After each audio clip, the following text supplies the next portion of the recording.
If so, then you might remember this scene where Coraline sits on the other side of the button eyes and is greeted by a welcoming committee of button-eyed children.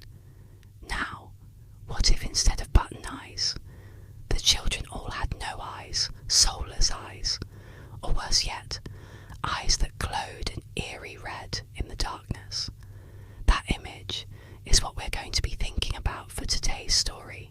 This comes from Reddit user Alexander479. There was an old boarding school that had been closed for nearly 50 years. It was built in the early 1900s and closed in the late 1920s after a tragic incident. Nobody really knew what happened there, only that it was terrible enough that the whole school had to be abandoned.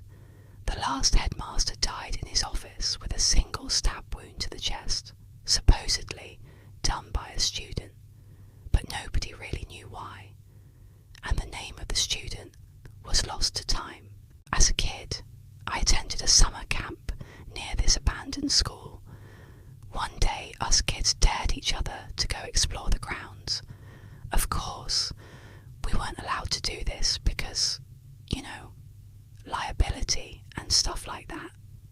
The school was pretty creepy, mostly because it looked like it had been abandoned in the middle of the night. Books and papers littered every desk.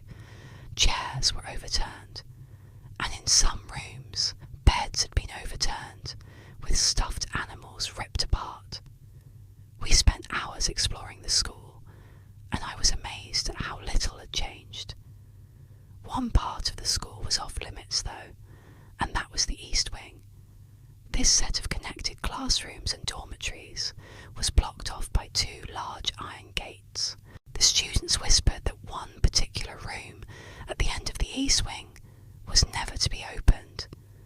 The windows were bricked up and the door chained shut.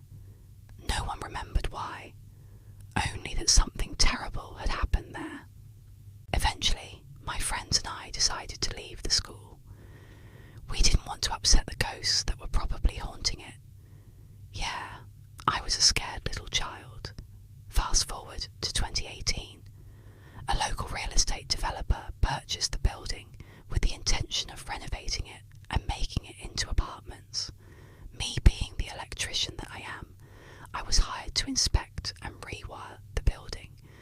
My boss and I were inspecting the West Wing, and he told me about the East Wing. He also warned me not to go there because the owner didn't want any work done until he inspected it himself. As my boss walked away, I made my way to the iron gates and peered through the chain link fence. All I could see was a long, dark hallway. Being a curious guy, I decided to go check it out. I pushed open the gates and walked down the hallway. I soon came across the door at the end of the hall. It was made of solid oak and was almost completely black. As I approached, I could feel a strange cold air seeping out from underneath the door. The chains hanging from the door were very rusted and thick. I don't think they'd been moved in decades. I took out my multi-tool and got to work. About 10 minutes later, the chains were cut and I pushed open the door. The room was very small with peeling gold and white wallpaper and 3 broken desks. It smelled musty and stale, as if nobody had entered the room in many years. The walls were scratched up pretty badly, like someone had been trying to climb them. As I walked further into the room, I noticed a single wooden chair in the centre. The legs were intricately carved, and it looked very old. The wallpaper above the chair was also different from the rest of the room. It depicted some sort of ceremony with children lined up in front of an altar. It was very strange. Then I noticed the scratches on the floor. They looked like a person trying to crawl away from the chair. Suddenly, I had a very bad feeling about this room, and I wanted to get out. As I turned to leave, I shined my flashlight on the wall next to the door. Faintly, I could make out some writing. It read, "Do not sit." Needless to say, I freaked out a bit. What kind of sick joke was this? Why would someone write that on the wall? Well, I guess guess I was about to find out. Of course, I didn't listen to the writing on the wall and sat down in the chair. The moment I did, the door slammed shut. My flashlight flew out of my hand and landed on the floor, turning off as it hit the desk. I could hear my boss calling my name as I pounded on the door, screaming for help. To my horror, the door wouldn't budge. I tried and tried, but it was locked and bolted from the outside. I could hear my boss calling for help as I frantically searched for another exit. There wasn't one. I was trapped. Suddenly, I heard children's laughter coming from the corner of the room.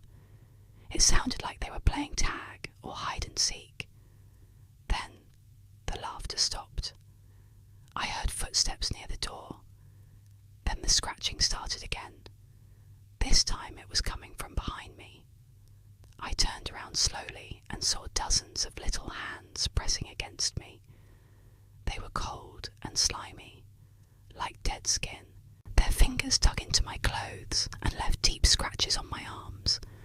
Then I felt them grab my hair and start pulling it. I screamed and tried to fight them off, but there were too many of them. I fell to the ground as they dragged me closer to the chair. I could feel their eyes boring into me, and I imagined them glowing red in the darkness. They were whispering in a language I couldn't understand, but their words sent shivers down my spine. I don't remember much after that. I think I fainted, because the next thing I remember is waking up on the floor with the door open and my boss kneeling beside me asking if I was okay. I nodded, and he helped me out of the room. I don't remember him saying a word during the entire walk back to the truck. When I finally got home, I looked at myself in the mirror. I had dozens of scratches on my arms, and my hair was pulled out in clumps. My mum freaked out and insisted I go to the hospital, but I declined. I was afraid people would think I was crazy if I told them what happened. I haven't been back to that house since. And here's the kicker. The next day, I went back to work and asked my boss what he thought I had experienced. He didn't believe me, so I pointed to the scratches on my arms. He still didn't believe me and fired me. Apparently, my story made me look unstable. It sucks because I really needed that job. It should also be mentioned that nobody has been able to open that door since. They brought in a team of locksmiths, but even they couldn't figure it out.